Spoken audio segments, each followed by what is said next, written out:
They bullied me for years, then they had to watch me on TV. I wasn't just ignored in school, I was erased. I walked those hallways like a ghost, never spoken to unless it was to laugh at the way I dressed, the way I walked, or how I never seemed to say anything back. It wasn't that I didn't want to speak. I just learned early on that nothing I said mattered. They'd already decided who I was. Quiet, weird, useless. And once they made that decision, nothing could change it. Not even when I tried. Not even when I cried. The worst part was how public the cruelty was. It wasn't just behind my back or whispered in corners. It was shouted down hallways, written on bathroom stalls, passed around in group chats I wasn't part of. I was the punchline to jokes I didn't understand, until I got home and realized I'd been the target all day. And even then, it wasn't the words that hurt the most. It was the way they smiled while saying them, like I existed only to be torn apart. Teachers looked the other way. Some even laughed along. I told myself it would get better after high school, that once I'd graduated I'd never have to see any of them again, but that wasn't entirely true. Because even after high school they stayed with me. Not physically, but in the way I saw myself. In the way I second-guessed every sentence, every outfit, every smile. I carried their voices with me. And for a long time, they were louder than my own. My escape wasn't immediate. I didn't graduate and suddenly find success. I floundered. I worked odd jobs, bounced between tiny apartments and wondered if they were right, if I really was meant to fade into the background. But then I found something, or rather, something found me. A casting call for a small local segment on a late-night variety show. They needed someone awkward but likable. I fit the mold. Not because I was acting, but because I'd been that person for so long, I didn't know how to be anything else. I sent in a tape. Didn't expect anything. A week later, I got the call. That single interview turned into a segment. That segment turned into a role. And that role, somehow, unbelievably, turned into something bigger. Suddenly, I was doing bits on national TV, late-night comedy, interview clips that made the rounds on TikTok. Nothing major, but enough. Enough for people to notice. Enough for them to notice. It started with a message. Is this you? Sent from a name I hadn't seen in years. Jason, the ringleader of it all back in school, the guy who once taped a note to my back that said kick me, and then kicked me himself. I stared at his message for a full minute, and then I saw the next one. Bro. That's wild. You're actually funny now. Can't believe it. Actually funny now, like the rest of me had been a joke before. More messages followed, from others. Some I'd barely remembered, some I'd never forget. They were watching me, seeing me, laughing, this time with me, maybe. But still, always the same laugh. At first, I didn't respond. Then one night, I got a DM from someone I never expected. It was Taylor, the girl who used to sit 2 seats in front of me in math, the one who once dumped her slushie on my backpack and said I should be glad anyone noticed me at all. Her message wasn't sarcastic. It was different. Hey, I saw your bit on Fallon. You were great. I'm really sorry about how we treated you in school. You didn't deserve it. I read it twice, then again. It hit different. Because the truth is, I didn't want revenge, not really. I didn't want to be famous just so I could rub it in their faces. I just wanted to exist outside of them. To be me without their voices in my head. But somehow they still found their way in.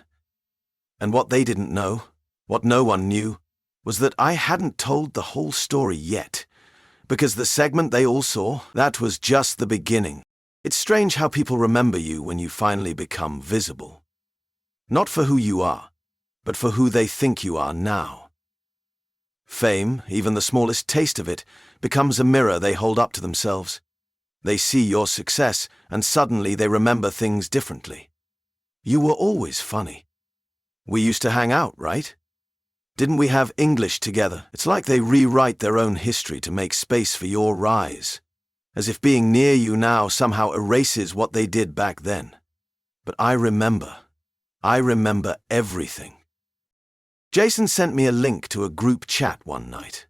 "Some of us from school still talk," he wrote. "You should join sometime. Would be wild." Wild. That's the word he used. Like it would be some kind of nostalgic hangout, some wholesome reconnection arc. I opened the link but didn't join, just stared at the list of names. Almost all of them were people who had once made me feel like I didn't exist, and now they were watching me. I couldn't lie. It felt good. There's something undeniably satisfying about knowing the people who used to laugh at you are now watching you on their screens. But with that satisfaction came something else, something darker. A part of me wanted them to hurt, wanted them to feel the years I spent in silence, wanted them to know how much they took from me, and how I took it all back. The producers wanted me to tell my story. "You've got that whole underdog energy," they said. "It's relatable, inspiring." They asked me to write a monologue for the next segment. Something real, something raw. So I wrote it. And I didn't hold back. I wrote about sitting alone at lunch, about crying in the bathroom between periods, about how I used to pretend to be sick just so I wouldn't have to go to school. I wrote about names they called me, the notes they passed, the times they laughed when I fell. I didn't say their names, but I didn't have to. They'd know. If they watched, they'd know. The night the segment aired, my phone exploded. Messages poured in. People I knew, people I didn't. Fans, strangers, other quiet kids who saw themselves in my words. But mixed in were a few others, a few that stuck. One from Jason. Was that about us? One from someone I barely remembered, who once shoved me into a locker. Damn, I didn't realize it was that bad. One from Taylor. "I'm sorry, really, I wish we could talk." I didn't respond, not because I didn't want to, but because I didn't know how. What do you say to someone who made you hate your own name for years, and now wants to be on first-name terms again? But then, one message stopped me cold. It was from Mr. Bennett. He was my math teacher sophomore year, the one who always laughed along with the others, the one who once said, maybe if you smiled more, they wouldn't bother you so much. He sent 3 words, "You were right." That was it. I stared at the message for a long time. You were right. I thought about how much I used to want to hear that, from anyone, just to feel seen. Just to feel like maybe I hadn't imagined the years I lost. And now I had it, from the one person I never expected. I should have felt healed, but I didn't. Because even though the world was finally watching me, part of me still felt like that kid in the hallway, clutching his books, head down, hoping to go unnoticed. Success hadn't erased the damage, it just gave me a platform to speak from. But what I said next, that would be for me, not them. They invited me to the reunion. Of course they did. After the show aired, after the monologue went viral, after the interviews and the sudden wave of, "You're so inspiring" DMs. I got the email. Class of 2015 reunion, 10 years later. Hosted at the same school gym where I used to sit alone, on bleachers, pretending to scroll through a phone I couldn't afford to load with data. Now they wanted me there, front and center. They even put my name at the bottom of the invite like it was some kind of guest of honor placement. I almost deleted it without thinking, but I didn't. I stared at it for days. Something inside me itched. Not for revenge, not even for closure. Just for them to see me as I am now. Not louder, not tougher, not funnier, just seen, noticed, not erased. So I said yes. I didn't bring a +1. I didn't need backup. I didn't need validation. I just needed to walk into that gym without shrinking. The night of the reunion, I pulled up to the same parking lot where I once sat in the back seat of my mum's car, dreading every Monday. I walked past the entrance I used to avoid, past the trophy cases I was never in, through the doors where my name was never called for anything but attendance. Inside, the gym looked smaller. Or maybe I just stood taller. The music was loud, the lights dim, and laughter echoed in clusters I used to orbit but never enter, until now. People turned, some waved, some stared, some whispered. I didn't have to guess what they were thinking. Jason walked over first, drink in hand, smile way too wide.